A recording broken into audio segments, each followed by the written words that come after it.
hosted by ICICI Securities. As a reminder, all participant lines will be in the listen-only mode, and there will be an opportunity for you to ask questions after the presentation concludes. Should you need assistance during the conference call, please signal an operator by pressing the star, then 0 on your touchtone phone. Please note that this conference is being recorded. I now hand the conference over to Mr. Sanjay Jain. Thank you, and over to you, sir. Thank you. Next question. Good evening, everyone. Thank you for joining on Tatva Chintan Pharma Chem Q4 and FY24 results conference call. We have Tatva Chintan management on the call, represented by Mr. Chintan Shah, Managing Director, Mr. Ashok Botra, Chief Financial Officer, and Mr. Ajay Pillai, Investor Relations. I would like to invite Mr. Dinesh Sodani, General Manager Finance, to make the opening remark, and from there we will take the call. Over to you, sir. Thank you, Sanjay ji. Good evening, everyone. On behalf of the management, I am pleased to welcome all of you to Tatva Chintan earnings call to discuss financial results of the quarter and year ended March 2024. Please note that a copy of all our disclosures is available in the investor section of our website as well as on both the stock exchanges. Anything discussed on this call which reflects our outlook for the future or which could be construed as a forward-looking statement must be reviewed in conjunction with the risk that the company faces. Now I will hand over the call to our Investor Relations Officer, Mr. Ajay Pillai, for his opening remark. Over to you, Ajay ji. Thank you, Dinesh ji. Good evening, everyone. I welcome you to Tatva Chintan Pharma Chem Limited's Q4 and full year earnings call. Today we are pleased to present our audited results, which we trust you have had the opportunity to review via the materials uploaded on the stock exchanges and our company's website. Allow me to delve into the figures. Our revenue from operations for Q4 stands at rupees 983 million, demonstrating growth of 17% quarter-on-quarter, while experiencing a 21% decline year-on-year. The EBITDA for the period reached rupees 156 million, marking a 42% increase quarter-on-quarter and a 4% decrease compared to the same period last year. For the full year, our revenue reached rupees 3,935 million, depicting a 7% decline year-on-year, with the corresponding EBITDA standing at rupees 682 million, showcasing a 13% increase as compared to the previous year. Now let's walk through the performance of each product segment. Phase transfer catalyst recorded a quarterly revenue of rupees 272 million, illustrating a 10% increase quarter-on-quarter, yet experiencing a 28% decline year-on-year. Annual revenue from this segment stands at rupees 1,067 million, showcasing a 25% decline compared to the previous year. Revenue from electrolyte salts amounted to rupees 14 million, indicating a 16% growth quarter-on-quarter and 48% growth year-on-year.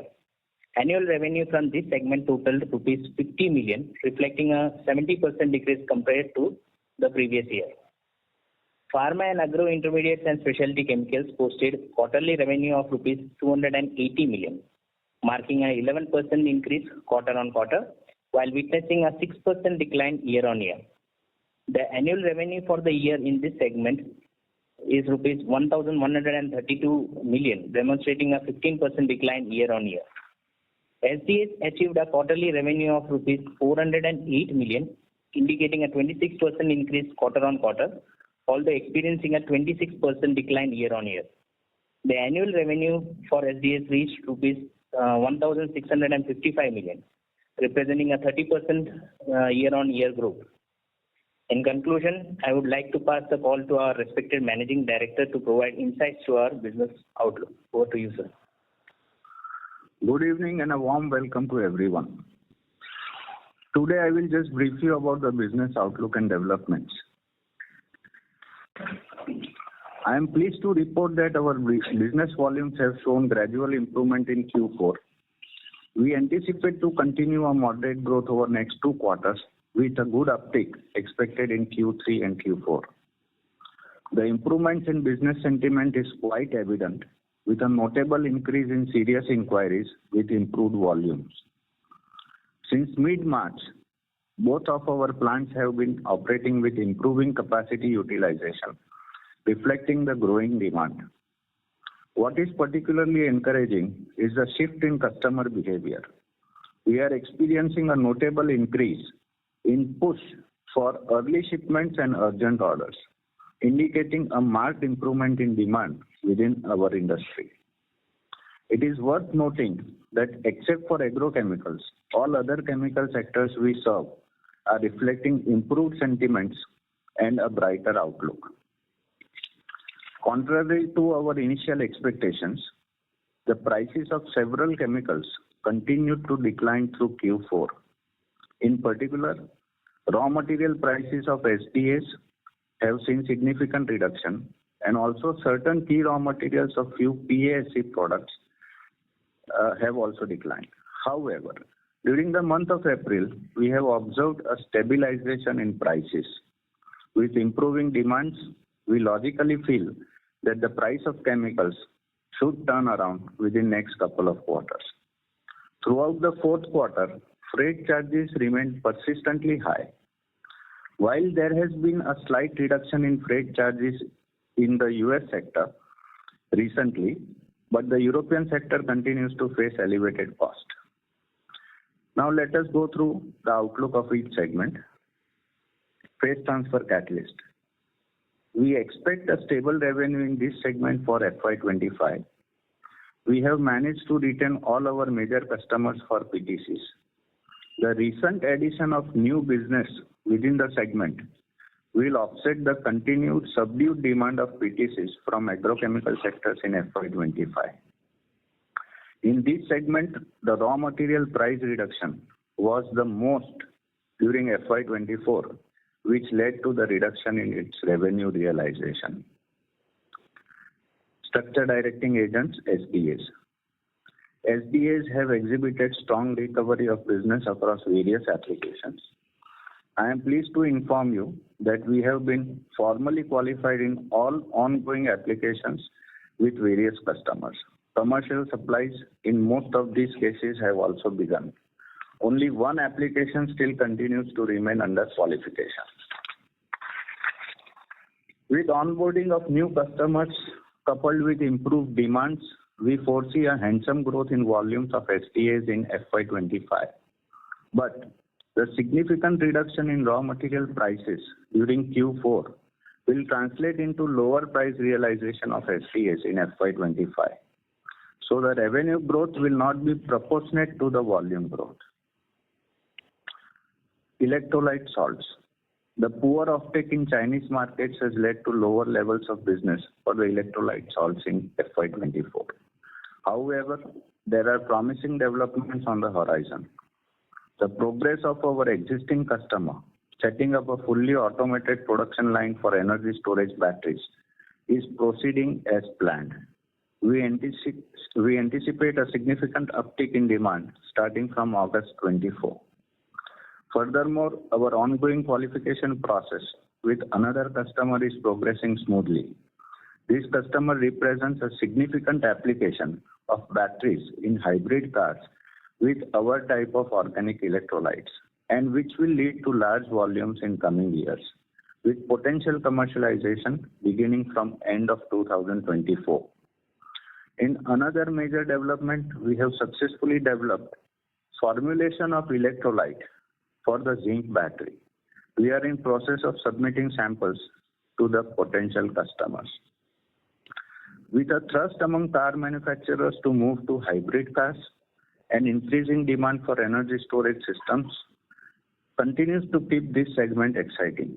We maintain a positive outlook for significant growth in this segment in the coming years.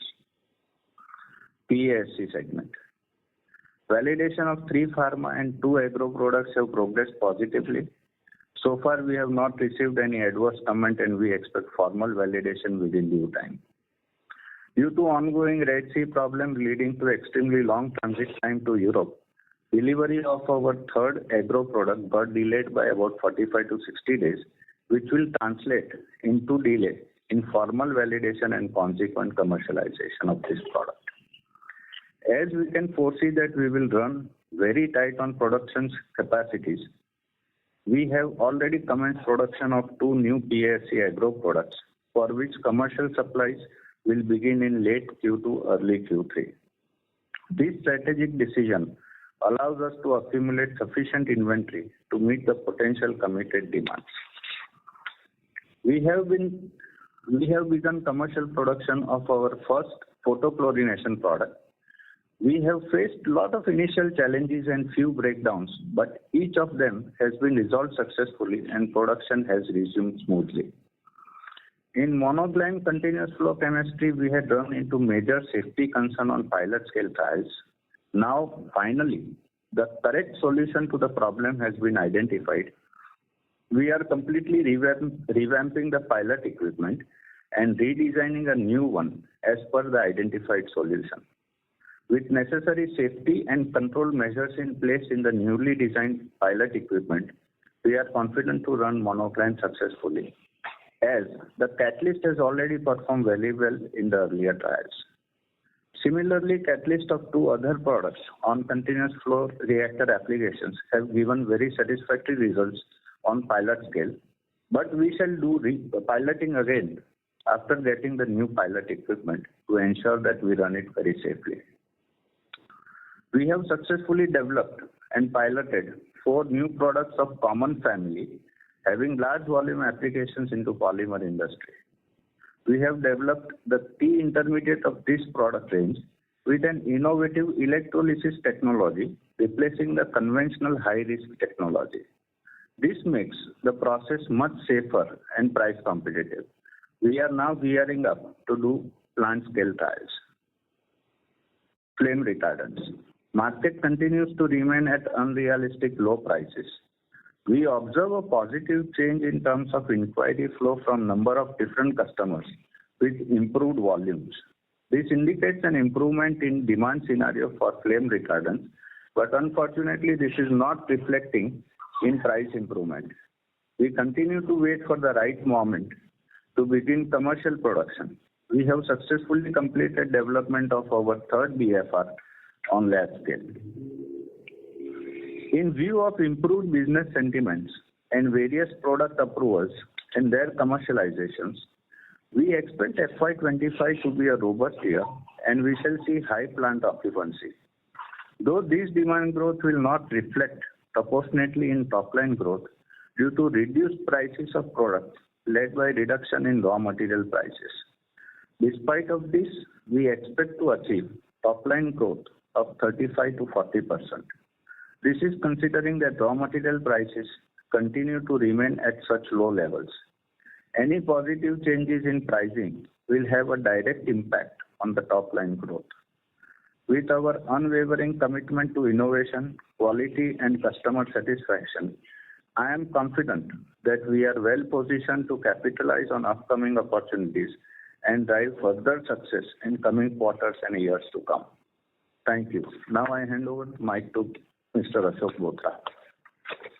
Thank you, sir, and good evening to everyone present on our call today. The financial highlights for the quarter and 9 months are as below.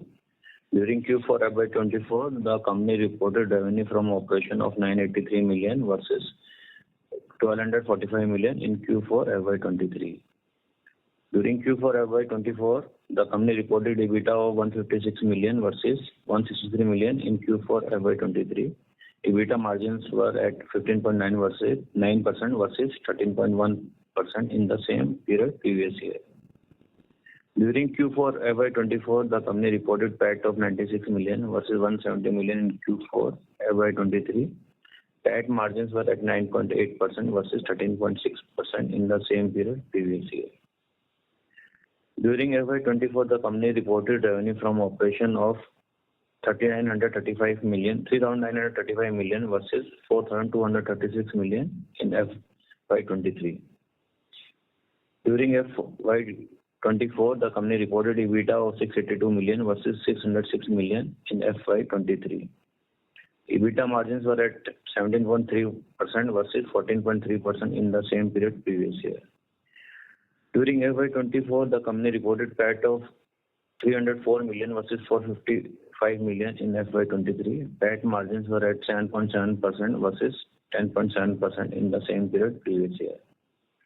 During FY24, the employee expenses was at 13.9% of revenue versus 9.7% during FY23 due to new recruitment on account of newly commissioned facility at Dahej and also R&D facility at Baroda.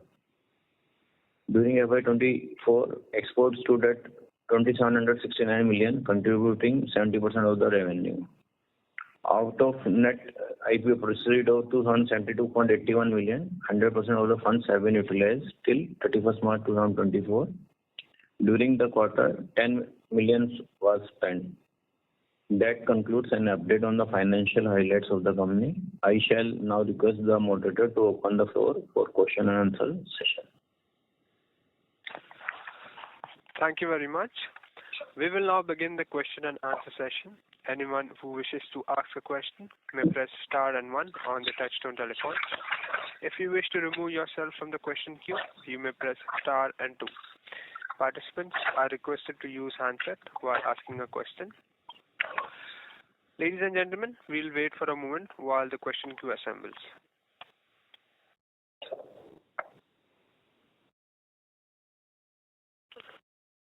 The first question is from the line of Sudarshan Padmanabhan from JM Financial.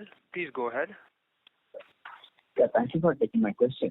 Chintan, on understanding, Sudarshanji, this time I am giving the opportunity to Mr. Ashok Bothra and Ajesh to handle this Q&A. I am sure they are still nervous, new to this role.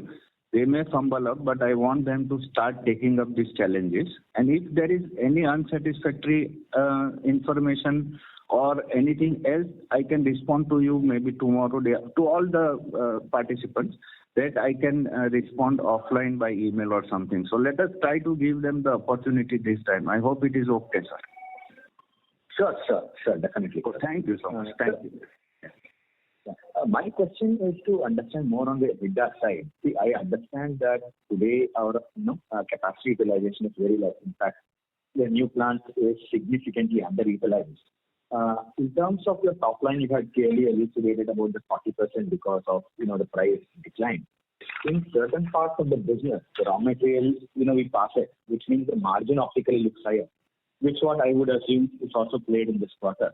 So on the EBITDA side, earlier we thought of about 75 to 100% growth, which is possible, driven by operating leverage as well as, the volume growth. If the 40% top line growth, what should it kind of converge in terms of expectations in terms of EBITDA?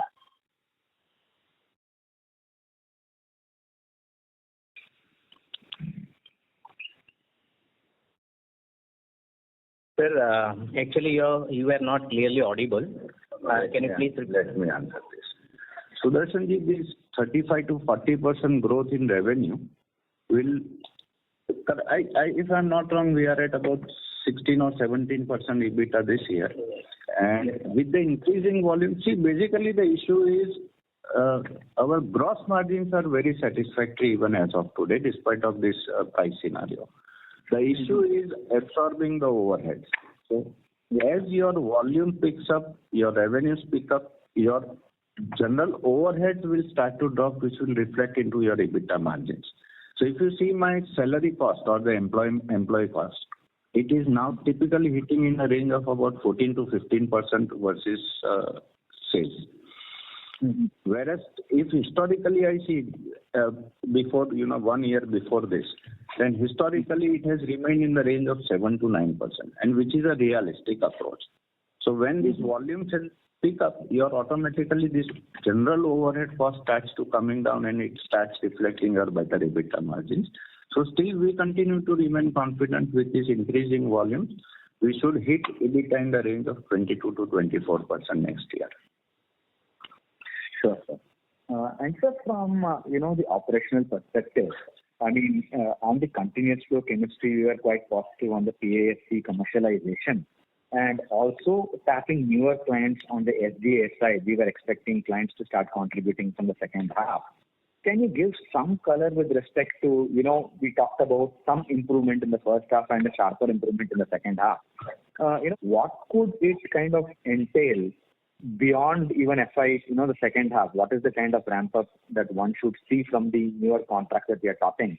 And also, if you can talk a little bit more, because when we move to FY26, we should start talking about the BS7 opportunity as well. So where are we as far as that opportunity is concerned? Do you think that say 2-3 years down the line, we should also be able to play that opportunity? Right. Right now, the scenario in SDA is, in terms of volume, we expect to grow nearly 50% in FY25. So we were in various validations with different customers. So 4 different customers with number of different applications where we were under validation, which we have now successfully completed. And except for one customer, we have started commercial supplies. Of course, this will take time, 6 months, a year to build up volumes with each of these customers. But all the commercial supplies with all these customers, except for one, has already started. The one customer which has not yet started, we are waiting for certain REACH registration to happen, which is already in process. So it should happen within next 2 months. So we see an exciting year in terms of SDAs next year. But the issue is price. So of course you will continue to enjoy your defined margins. But the problem is heavy reduction in raw material pricing in SDA in last quarter. So prices continues to slide, and at least fortunately now we see that in April we have not seen any further reduction in price. So I have enough raw material inventory to carry me through this quarter, till which I will be able to maintain my prices at earlier levels. But then in Q2, prices of SDAs will have to be made proportionate to the prevailing raw material prices.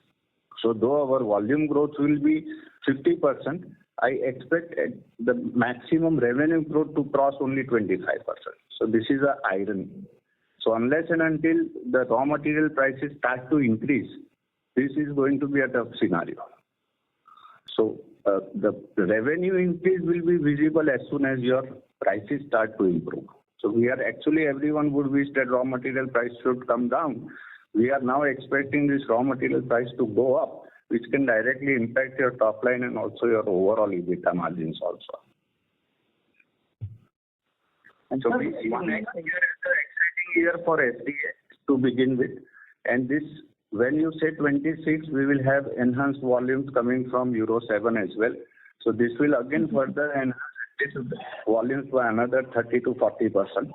So this is turning out to be now exciting in terms of SDA. But now I expect the price revival to happen. Sure. Sir, one clarification from your side is earlier when we talked about it, today we are talking about 22 to 24% margins. Earlier it was more towards 20%. So on an EBITDA absolute EBITDA side, a sharp drop in prices might not necessarily impact a significant downturn in your EBITDA. Because if you're supplying on an EBITDA per kg basis, mathematically your margins will look higher. Because on a lower base, your EBITDA per kg is thin. What you will see is, okay, 400 crores pe itna banaya, 20%, let us say, 80 crores. Same numbers of 20% on 600 crores look very different, right? Correct. So that is the issue. As I explained, let us say 50% of my plant electricity cost is fixed. Your cooling tower, chilling plants, your general electricity, plant lighting, buildings, everything is running, which is common. Whether you run your plant at 5% capacity or 90% capacity, right? So when your volumes start to build up, your values start to build up, that proportionately per kg cost of all these things starts to drop drastically. And as I told you, manpower cost, I don't have the power to change it unless and until I start, sending of people home, which we don't intend to do. So your manpower cost is fixed at maybe, let us say my cost would be 40-45 crores in next financial year as an employee cost. So when my volumes pick up, the percentage of employee cost versus my revenue will start coming to a realistic number, which is today at a very unrealistic level of 14 to 15%. Sure, sir. Thanks a lot. I'll join back with you. Yeah. Thank you. The next question is from the line of Pritesh from Lucky Investment. Please go ahead. Yes, sir. Can you share the blended volume growth in FY24 at a company as a whole, if possible? And what was the volume growth in SDA? I don't have these volume numbers offhand right now, but if you can just drop your name and email to Mr. Ajish or me, we will get back to you. So in the 30% revenue growth in SDA, whatever price decline you have seen is in towards the exit month, right? Towards the exit in last quarter. So really price reduction we will see from, I believe, by end of May, early June. So still that reduction is not evident really in these numbers. Okay. The 500 evident, yeah. In phase transfer catalyst, these numbers are clearly evident that volume remains constant, but price realization goes by 20-22%. And the same thing we will expect to happen in SDAs from next quarter. I mean quarter 2. So PTC, you mentioned that the volume growth was 0 in FY24 for that 25%. Clearly, I mean there was some drop, 5 to 7% drop, but nearly stable. But value degradation was quite evident. Okay. For the 500,000 kiloliter capacity that we have, and you were mentioning about this employee cost rise and all, what is the capacity just to give you a fair idea and a good understanding, we have 2 large volume phase transfer catalysts where our key raw material is common, which is tributylamine. If you see the pricing of tributylamine in March 23, the last import we did in March 23 was at $4.2. And if you see the imports of tributylamine in March 24, the price has dropped to $1.6, dropped from $4.2 to $1.6. So this effectively, and this raw material is our key raw material, the largest raw material which we import for phase transfer catalyst, and which goes into our 2 large products as phase transfer catalyst. And if you see the drop, it is nearly 60-65% in terms of raw material cost. So that translates into lower price realization of your finished product. So you maintain your margins, but your per kg price realization drops drastically. Okay. What will be the capacity utilization of your company in FY24? So it was around 70%.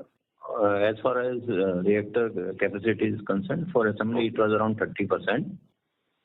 So we have 2 parts in the plant. One is where you have reactors, which is a conventional chemical plant, reactors, centrifuges, dryers. And then you have another portion where we do this specialized chemistry for SDAs. So we did a major expansion in SDA capacities and reactor capacity both. So the reactor occupancy was about 68%, whereas the SDA plant occupancy was about 30%. Okay.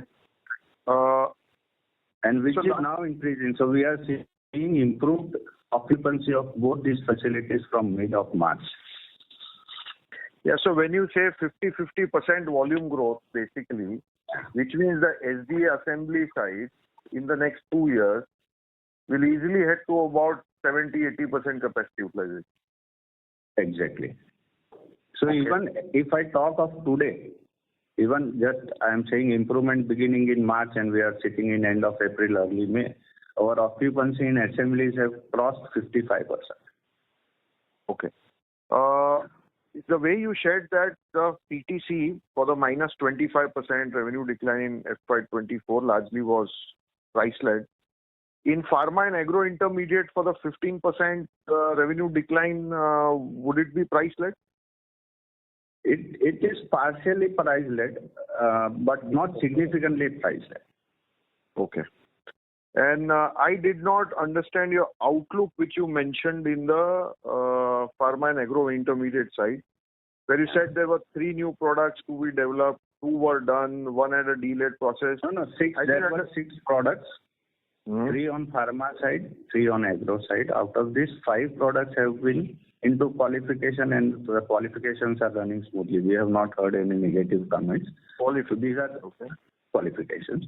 And all these are expected to begin commercialization from September up to early 2025.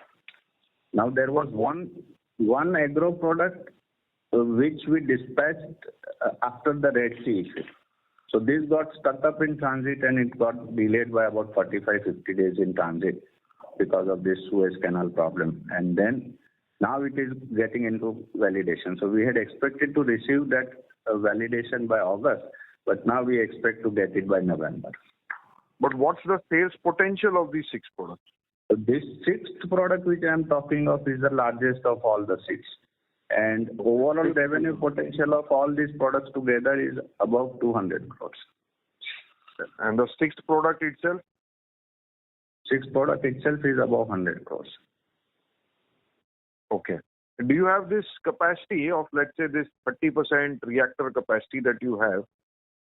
Yeah. We will run into shortfall. That's what I said. We know that we are going into shortfall. So that is the reason why we want to build up a new plant. There we ran into a little bit of a setback because our soil testing report did not meet we are basically intending to create a multi-story plant. We have now one plot within the existing site which we had identified that this is the last plant that we can make on the head side. And when we got the soil testing report, it did not meet the criteria which is required for a 7-story plant building. So there are 2 options with us. Either we scale down the plant, which we really don't intend to because this is our last opportunity of growth at the hedge plant. Then we will have to move to the new site. So right now we are undergoing soil testing at 3 another optional locations. If this doesn't work well, then we will be left with no option but to reduce the plant design. So instead of 7 floors, we might have to go down to 4 floors. So instead of originally designed 150 KL reactors, we might have to scale it down to about 80 or 90 KL reactors. So you need these reactors for these 6 products as well, right? So you are constrained by capacity. See, basically, when we are expanding into variety of products simultaneously, so there are a lot of additional requirements in terms of solvent recovery. So we did set up a special solvent recovery and distillation plant, which is about to be commissioned, I believe, by end of May or early June. Then some of the products we are having a huge recovery of bromine. So we are setting up a bromine recovery plant, which I think should be operational by August or September. And then you require these reactors, some for chemistry and some for recoveries. So without these reactors, we will suffer, but not suffer largely. But some of the things you can get outsourced on contract manufacturing, which is a cost, which can have an impact on your profit, but your work doesn't come to a standstill for the time being. So, sir, that 35% revenue growth which you're mentioning in 25, you are constrained by capacity thereafter itself, right? Yes. Because you are at 70% utilization reactor. We will run into 85-90% occupancy by the end of the year. With this 35% growth itself. Yes. Okay. Thank you, sir. Thank you. Thank you. The next question is from the line of Rahil Dasani from Mittal Analytics. Please go ahead. Yeah, hello, sir. Am I audible? Bit loud, sir. Yeah. Is it better now? Yeah, yes. Okay. So I have a series of questions. I will quickly take it one by one. In HDA, we are the only one in India, and globally we have the second largest capacity. Considering that, we should already be having a significant market share. So on that perspective, if you can help me understand the total market size, since you are guiding for a 50% volume growth on your already significant market share. So this is very special type of chemical, and the data is not easily available. There are only 2 players. Sapphire is the largest player, having 85% of the market share. Rest is with the Tatva. So with the induction or implementation of Euro 7, the volume growth will be around 50% per unit per vehicle.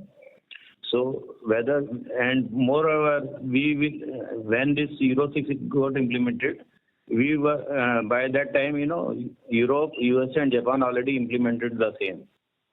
So we were left with the market other than these 3 top major markets. Now with Euro 7 will come into place, there will be phenomenal growth in this segment for Tatva and for other player also, Saket. Understood. So just to confirm it, there are only two players in the market. One of them has 85% market share, and then next one is Tatva. Yeah. Okay. My second question is, we were approved by a new large customer, largest if I'm not wrong, for multiple applications. So how is the offtake going there, and how big is this one in terms of volume to our current largest customer? So we have begun commercial supplies. So of course it will take time. So we expect full scale opportunities from this customer by end of this year. But we did supply a couple of 100 tons of products within last couple of months to this customer. And the offtake is good. And today this is negligible compared to our existing largest customer as of today.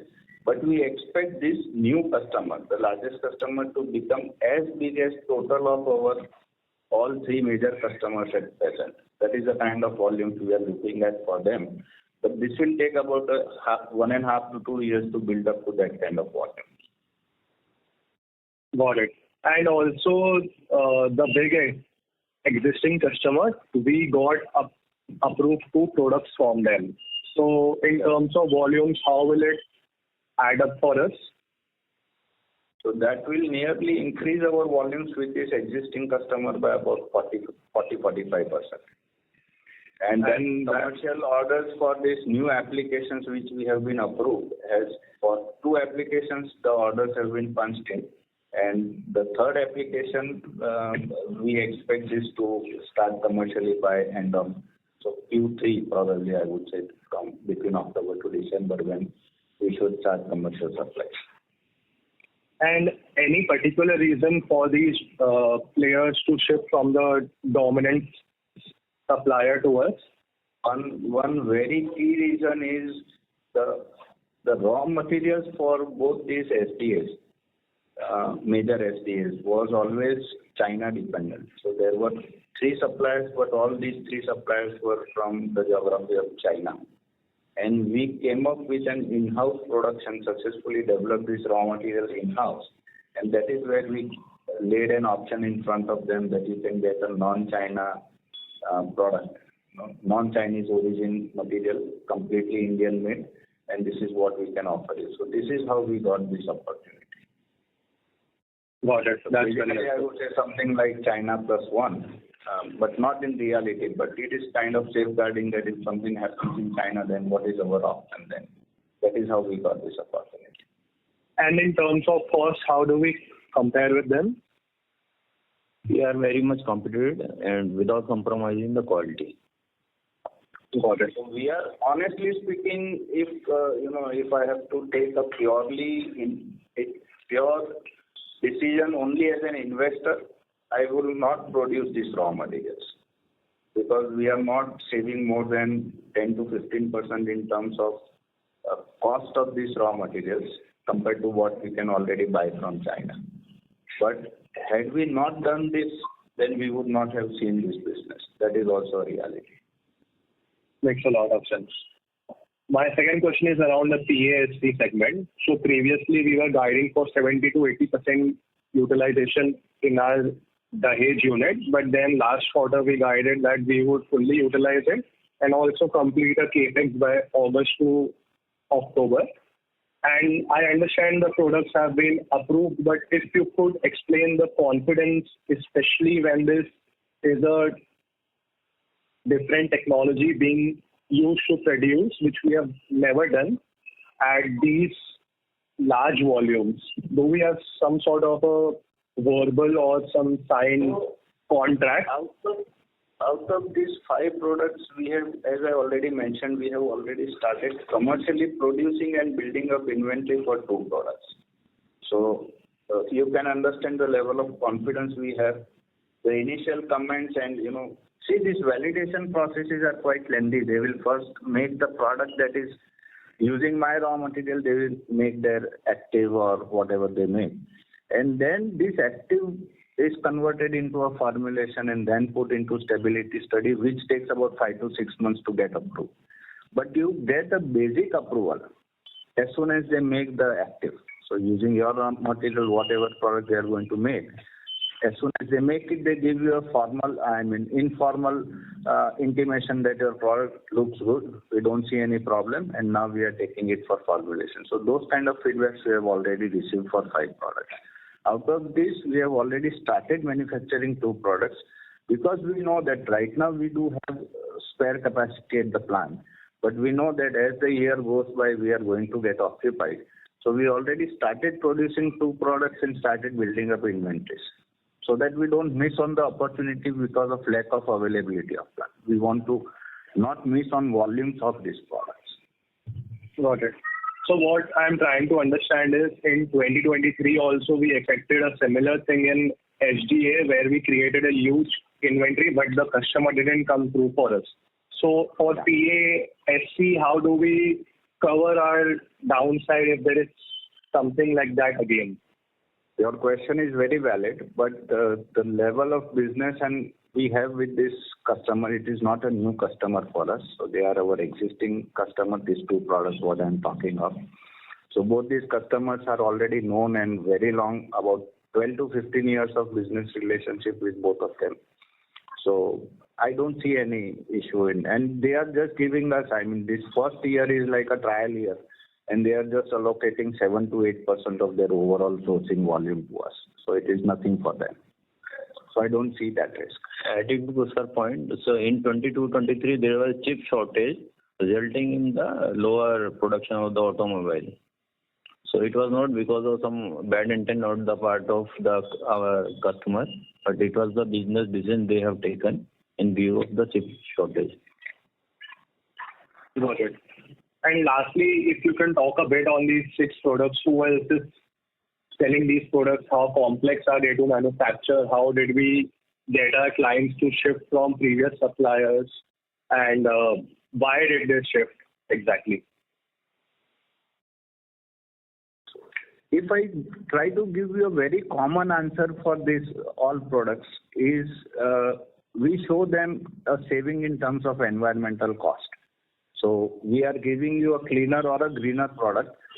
We cannot do that on all stages of chemistry. Let us say that each product involves 3 or 4 stages of chemistry. Then we have done some good work in 1 or 2 steps of this chemistry, where either we have utilized continuous flow, some catalytic separations, or an electrolytic process, which gives them significant savings in terms of waste what we generate. And this is what we indicate to them that this is much more greener chemistry we come up with. So not necessarily we are giving you any price advantage coming as a new supplier. But we are bringing in a potential which is a sustainable chemistry. So the current product which you are buying by XYZ route is highly polluting. So whether it is really sustainable for a long term, we are trying to give you a more sustainable solution. So this is the theory on which we are working. And who else is selling these products? We are launching 4 new products, a family of 4 products for polymer industry. So we are getting into plant trials from next month. And even in this, we have there was one of these key intermediates of these 4 products. So the first stage of these 4 products is involving a hazardous high temperature catalytic reduction, which is one is high temperature and secondly it is catalytic reduction where you are using hydrogenation. So it is again a safety concern.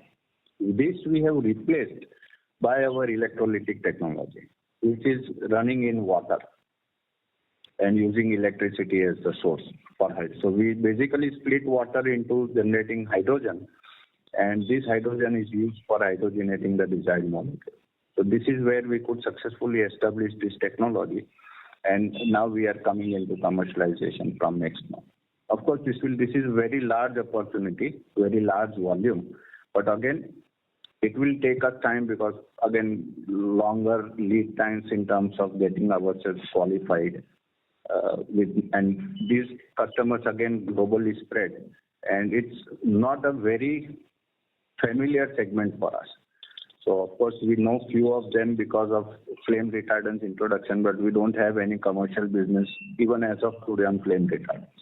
So introduction is going to be tough, but this is a very promising and an interesting segment where we have entered with this kind of an innovative technology. Actually, we have not even seen any patents being filed for what we have already done. So it is something really innovative that we come out with. That's very helpful.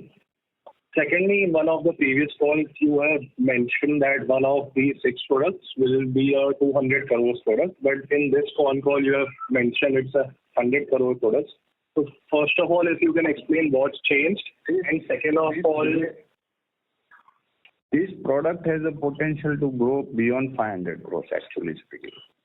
But for this year and for next year, so till we have our new plant, which we expected to start by September, October, but still we have not broken the ground. As we ran into soil test reports were not favorable to build a 7-story plant there. So either we have to scale down the plant to 4 floors, or alternatively we are trying to identify another site or a plot within the premises where we can go up to 7 floors. So this is what has delayed the plan. So this is the reason why I'm saying that we have a lesser opportunity, because we will have lesser months to operate even in next year. okay. So And what is the size remains same, and it is vastly growable. So, and again in this 6 product, we have successfully done a catalytic separation of impurities, which is quite unique. And this is an in-house developed and produced catalyst that we have used. And we have done up to plant scale, so we have supplied them about a couple of containers of product for plant validation basis. And this technology has run really nicely. So currently the route through which they are buying the product, that also generates a byproduct to a tune of about 20%. And today that byproduct has a good market. So that is why they are competitive. But this byproduct, since where it is being used, that product seems to get banned in Europe. So this is the key problem for all the customers using this product, where because today the byproduct price is getting offset in this product cost. But once the byproduct they are not able to sell, then the product cost has to go up. And we have a completely different innovative route through which we make this product, which is sustainable. We don't have byproduct. We clean it up to 100%. So that is a benefit for the customer on a very long run. Sorry to interrupt, sir.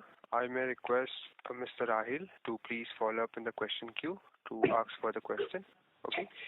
I would like to take the next question. The next question is from the line of Mr. Sanjesh Jain from ICICI Securities. Please go ahead. Yeah, thank you, sir. In the interest of time, I will just ask one question. We said that we will soon run into a capacity constraint. Just wanted to understand today, given that we had a spare capacity, we were doing all the solvent recovery and these stuff to keep the plant occupied and have the cost at least under the control. But in a longer run, keeping these things in-house and creating more capacity or constraining by capacity, will we have the flexibility to see that we can produce more and push these cost items outside? Because once we have margin which is coming up from producing the final product vis-a-vis lower cost, the call generally is to take the business ahead. Until now, we were doing all this solvent recovery, etc., within the main plant. But as I told, we are already in the process. It's nearing completion, so we expect this commercialization in a short time. So we already set up a special, different, dedicated distillation and recovery plant. So how much will which will become operational in a couple of months now. So if I exclude that, then what is the actual underlying utilization for the manufacturing? Because recovery is not... So this spares roughly about 15% of the capacities. Again, so reactor. Yeah, on the reactor plant. So it is not actually... And there are still a couple of waste treatments that we do within the main plant, because this needs to be done in specialized reactors and stuff like that. So that is another thought process which is going on, where we can allocate a small site within the premises and take all these waste treatments to this particular dedicated case, instead of blocking the main reactors for this. So these are the ideas how we can, optimize the plant utilization to increase the revenues. But then the 68% is not an identical number to think. So it is actually 68 minus 50. As of today, it is 68%, but if you remove these recoveries from there, then it comes down to about 50% or maybe even slightly less. Yeah, that's the whole point, right? You cannot block the main reactor for recovery. But any place you will need some place to do it, some equipments to do it. You can always outsource, right? It's cost minus the growth, right? Solvent recovery you can outsource, but waste treatment you cannot outsource, unfortunately, because that GPCB will not allow you to send your waste outside for treatment. At least that 15% frees up, right? So that's the capacity. But that we have already created a distillation. And again, see, as you know, Sanjay ji, that our distillation is not simple distillation. We have certain, if you remember, I had explained you on one of the calls that we have one solvent which is mixed with 2% of another solvent, which is inseparable because both have similar boiling point. Then we came up with a specialized catalytic separation technology where one of these solvents get reacted and absorbed on the catalyst. So we can recover the main solvent at 99 plus purity and then reuse this. And this is what reduced our consumption of ethyl acetate by nearly 700 to 800 metric tons a year.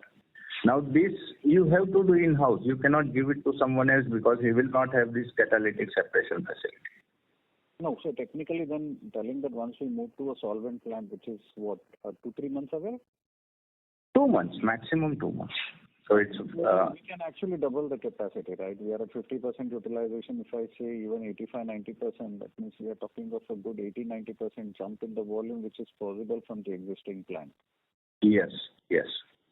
That clarifies. And still there are certain ideas where we can do a small setup for waste treatment as well, and which can free up still further space. Maybe another 5-10% is what we can still enhance. But this will do in a due course of time when we find the correct place to set up this kind of a setup. Our first priority is to identify where we are going to build the plant. So we still insist that we want to go for the multi-story building and have maximum possible number of reactors within that plant. But if the soil test doesn't come favorable for any of the 3 identified locations, then only we'll scale down those plants. That's clear. Thanks, Chintan. Best of luck for the coming. Thank you. Thank you. The next question is from the line of Krishan Parwani from JM Financial. Please go ahead. Yeah, hi, Chintan bhai. Thank you for taking my question. Just a couple of clarifications. So, firstly, I think you mentioned you will achieve incremental probably 135 to 160 crore revenue in FY25. So, could you please, give a segment-wise breakup of this revenue increment? Sorry, can you please repeat your question? Yeah, so I want to know the incremental revenue that you plan to achieve in FY25. Can you please give segment-wise breakup of the sales?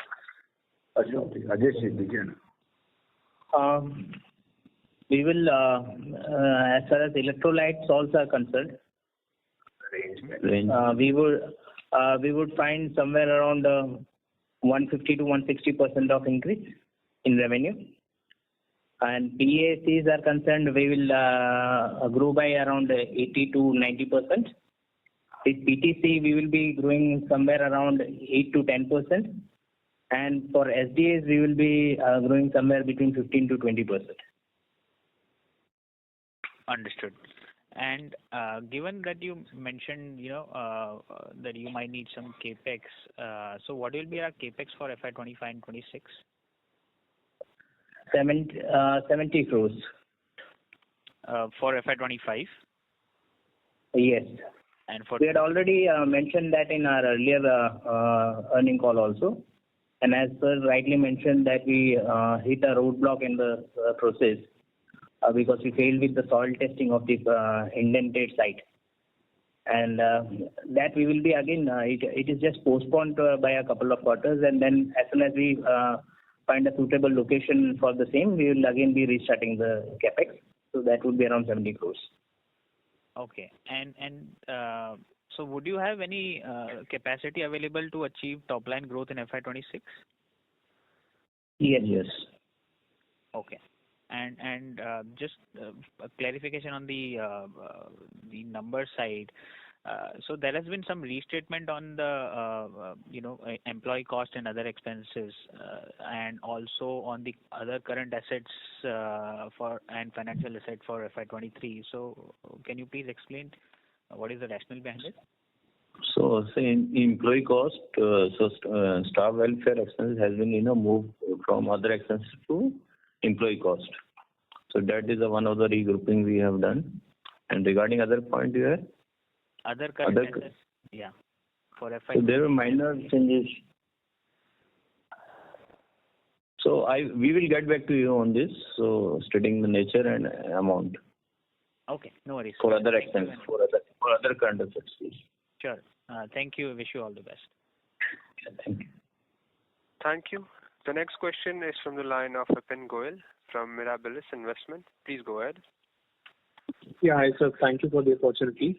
Just some quick questions on HDA. So first one is that the second largest customer, the Chinese customer, that is from now on not coming back. That is what we established.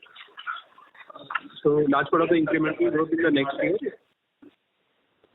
Sorry, yes, we expect that to happen, but that promise has been coming to us, that expected resumption of, after depletion of their inventories, they expect to resume by X month, then Y month, then Z month, but that has not happened. Now the new promise is August, but I would not go with that. And I am intending to visit them in July or August, so to know what is actually really happening and why this customer has suddenly gone so silent. So large part of the growth that we are building is coming from the with that customer as well. So we do have some another relationship with that customer besides SDA, and that business is running smoothly. So there is no such concern that customer has stopped buying from us and not and buying from someone else. That is not the issue. The issue is what exactly I want to understand what is happening with them. Sure. Okay. So large part of the next year's growth is because of the new customer that we just talked about, the largest customer, potential largest. And our existing largest customers where we got approvals to another product. So this is where we see the volume growth coming from. But the larger part of the growth in terms of volume is coming from the new customers. Got it. And sir, if you can just give us some idea on what are the current realizations of the SDA product, like have they reached like lower than $8 kind of number, or where are they as of now? So there are in SDA there is each of these category has a large basket of products. So giving you one number is difficult, but if I say as an average from the cheapest to the costliest product and the average mix at which we are selling, you can say the average realization is about $8.5 to $9. Got it. Okay.